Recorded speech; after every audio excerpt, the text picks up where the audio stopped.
What's up, gang? Iro here, back at it again. It was a busy start to March, but now I can talk about the top things I enjoyed. In 2025 of February,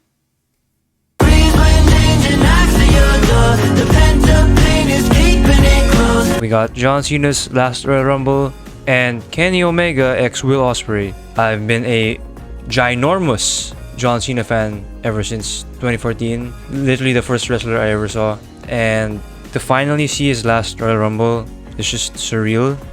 Because I've been watching him for like a decade now. And yeah, he lost in order for Jey Uso to get over. But like, just seeing John Cena, you know, the GOAT, wrestling in the Royal Rumble for the last time is just insane. You know, his longevity, his commitment, just the way he wrestled and worked, and the way he pulled the fans, whether he was being booed or cheered. And you know, it felt really nice to see John Cena being cheered nowadays. It was also funny seeing Kai Cenat's reaction and IShowSpeed literally entering the Royal Rumble, probably without his consent. Hearing his World Cup song is so funny. And yeah, like, props to the guy. Bro took that Braun Breaker spear and Otis's follow-away slam on the announcement table really well. I think he broke his neck again, but you know, he's IShowSpeed. He'll come back quickly. We've got Will Ospreay and Kenny Omega teaming up for the first time ever after that incredible rivalry back in 2023. You know, creating probably one of the greatest master mentor storylines with like 5-star match of the year matches. And to see them, you know, work together finally because of Don Callis and the Don Callis family. Yeah, just like John Cena in his last Royal Rumble, it's surreal.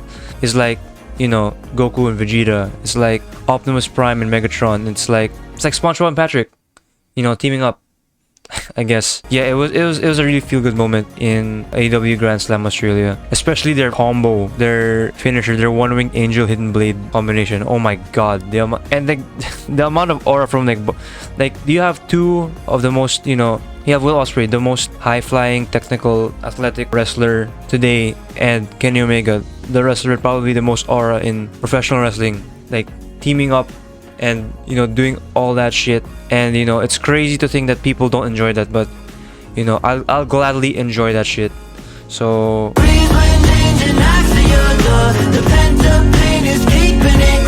and would you believe it, we have managed to come back from a 10-point lead to Real Madrid, and we, as of now, in the middle of March, we are once again the leaders of La Liga, and it feels really damn good. And it only took us 3 matches. We fought Deportivo Alaves, we fought Rayo Vallecano, we absolutely demolished Valencia, both in La Liga and in the Copa del Rey. Having my boy Fermin scoring again because he's my favorite La Masia player as of now. And then we also got that unbelievable match against Atletico Madrid. Yeah, we drew, but still, like, to be able to, you know, perform like that and have, you know, Pau Cubarsí have his first goal and just, you know, scoreline aside, to be able to score 3 goals coming back from, you know, a not so good start since we conceded 2. We gotta kill the game in the second leg. We've got to kill the game in the second leg. Other than Barcelona being leaders again, could you believe it?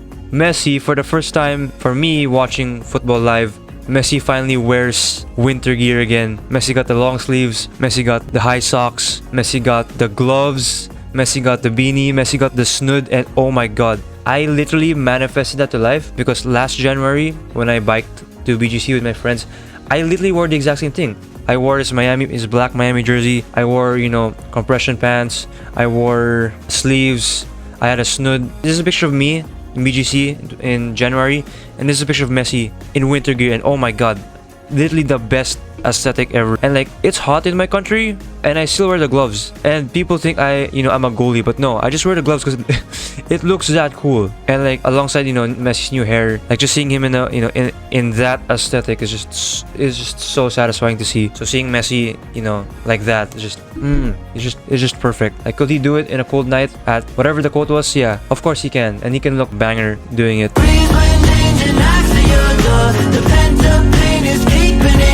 The only movie I really watched was obviously Captain America Brave New World, and let me say this, yes, Marvel can get pretty tiring post Endgame. Captain America Brave New World may not be the best, but it doesn't take away from the fact that it's still very good. It's still very enjoyable, and it's literally Anthony Mackie as, you know, the new Captain America, and like, he did a really good job as well, alongside Harrison Ford as, spoilers, the Red Hulk. And even if, oh yeah, once again, spoilers, even if the Red Hulk wasn't that shown often, and maybe because of the trailer, like, expectations were like really high, but the story that they were trying to tell was pretty good, even if it was done a couple of times before. Seeing the Celestial, the fight scenes were pretty good. Seeing his vibranium suit with the shield is really cool, alongside Joaquin Torres. Yeah, he's a pretty cool character. The villain is alright, but yeah, that cameo by Bucky, I lost my shit. I actually lost my shit when I saw him. And say what you want about Marvel movies nowadays, but yeah, Captain America Brave New World was a banger. Actually beats Winter Soldier for me. My favorite Captain America movie is Civil War. If you also didn't know, my favorite character is Captain America, so being able to see Sam take that mantle of my favorite character is nice to see. And it's Anthony Mackie. He's hilarious.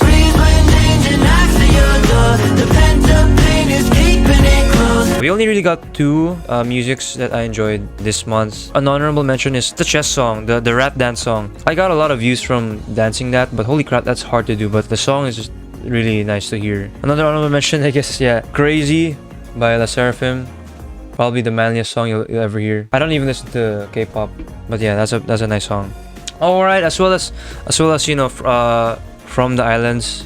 I did not realize Jason Derulo sang that, so that's pretty cool. But for my main music that I enjoyed, we got K-Dot in the Super Bowl.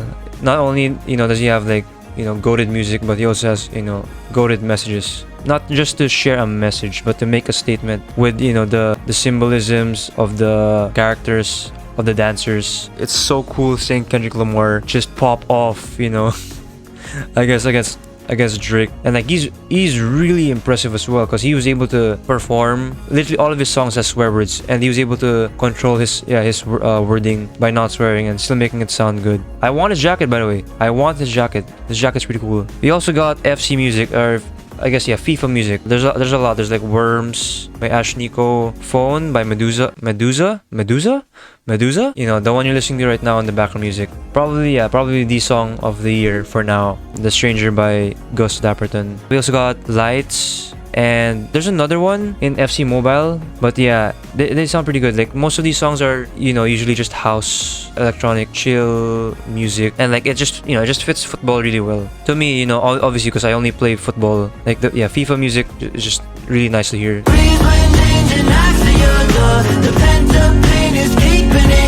Throughout the month of February, I played OG Resident Evil 4 for the first time in like 10 years ish. We've got Battlefield 1 and FC 24 and FC Mobile. More so FC Mobile. Believe it or not, Resident Evil 4, the original, is my favorite horror game of all time. Literally the first ever third-person shooter. Without it, you would not have Fortnite, you would not have Elden Ring, you would not have Roblox. So you can thank Resident Evil for that. As a child, that traumatized the shit out of me, and I was never able to finish it when I played it on the Wii. I tried to finish it in February, but my game kept crashing on the island part. I'll probably play it some other time. This is actually thanks to a meme I saw. Not really a meme, but more so just a clip of the Resident Evil 4 remake I saw on Twitter. That's why I mentioned The Drive back in January. That iconic Spanish guitar music at the start of Resident Evil 4.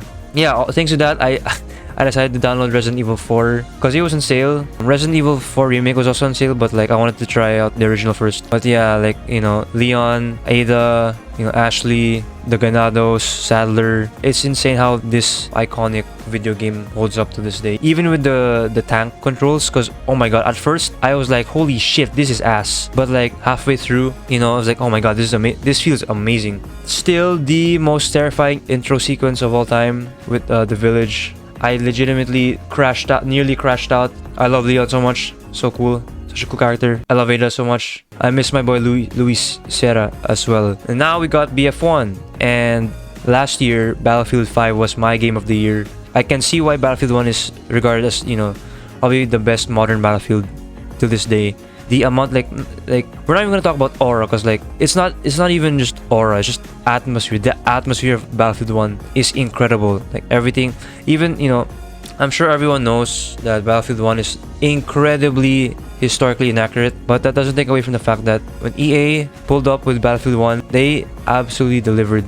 Because like, you know, the guns, the settings, the attention to detail, like just the interactions with all the World War One soldiers. Because like, you know, imagine being in that setting in World War One. You know, no man's land, trench warfare, you know, gas grenades, the behemoths as well. I had so much fun in Battlefield 5 because I played with my cousins. But like playing this alone is also fun as well. You have motorcycles here, you have horses here. I literally had like a horse off or like a jousting duel with an enemy horse, and I literally beat them anime style because, you know, we both charged at each other and I just swang my sword and, you know, they died. But yeah, Battlefield 1, incredible atmosphere, incredible gameplay, incredible setting. Yeah, last but not the least, FC Mobile, and surprisingly, it's a pretty fun game to play. It's cool being able to, you know, play as your favorite football players. But yeah, it's just, you know, it's your standard FIFA game. Yeah, there are microtransactions, of course. You know, if you want to buy your favorite players or the best version of the players, you need money. But still, you know, if you want to play football on the phone, yeah, like go give FC 25 a try. FC Mobile, sorry, go give FC Mobile a try.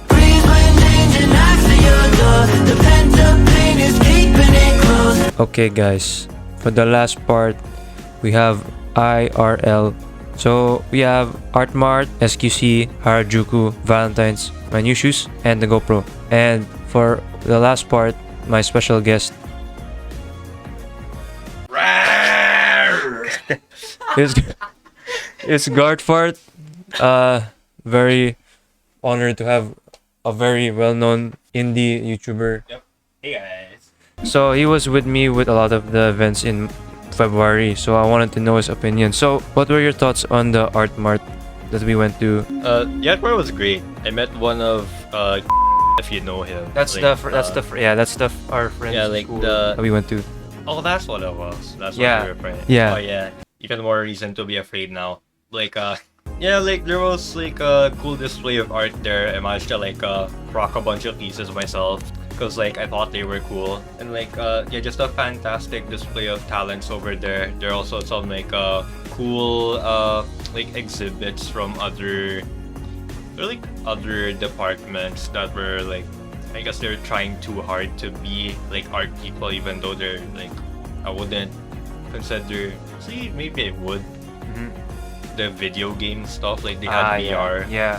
But like for that one, like the fucking VR headset, it broke. Yeah.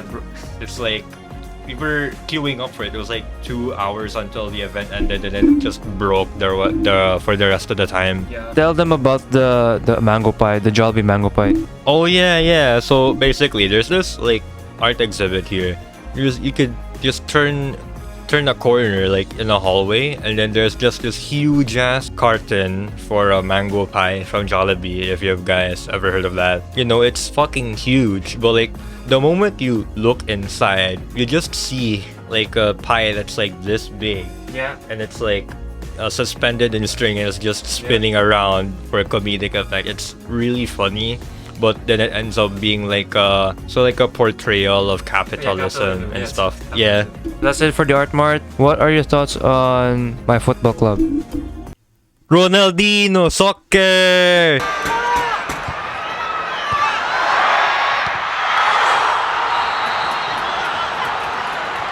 SQC, that's the name of my club. I played football again, finally, after... Yeah, I stopped playing in May last year, but now I played again. I somehow scored again. I finally got to wear my F50 Messi shoes.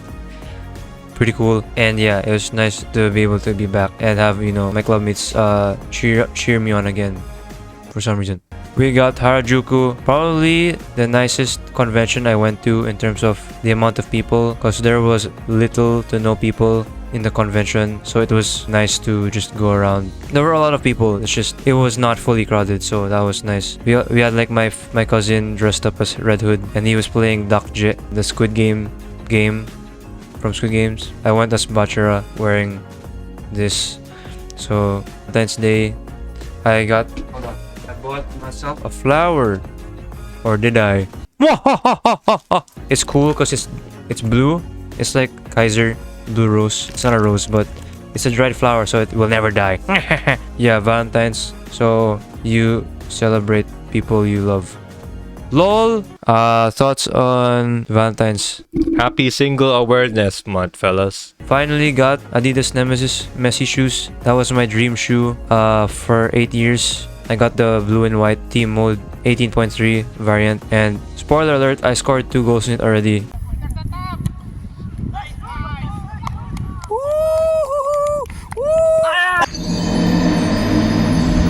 This month.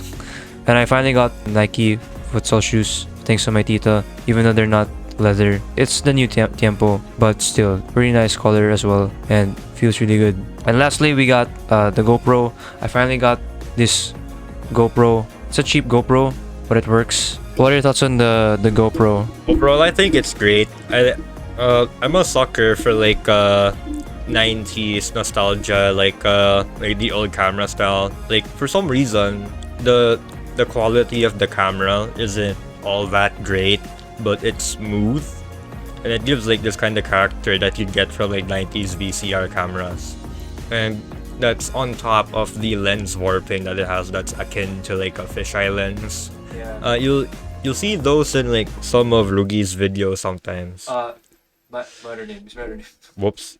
Some of Iro'S videos sometimes. Like I don't know if you've seen them or not. You get like this like warping effect sometimes.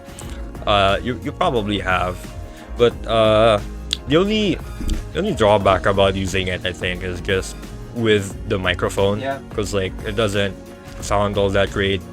But arguably enough, that too probably also carries like the 90s character of it, because it kind of sounds like it as well, but like it's just not defined. It has the character, but it's not clear, which is like kind of what you want for any microphone regardless. Lastly, what did you think of February overall?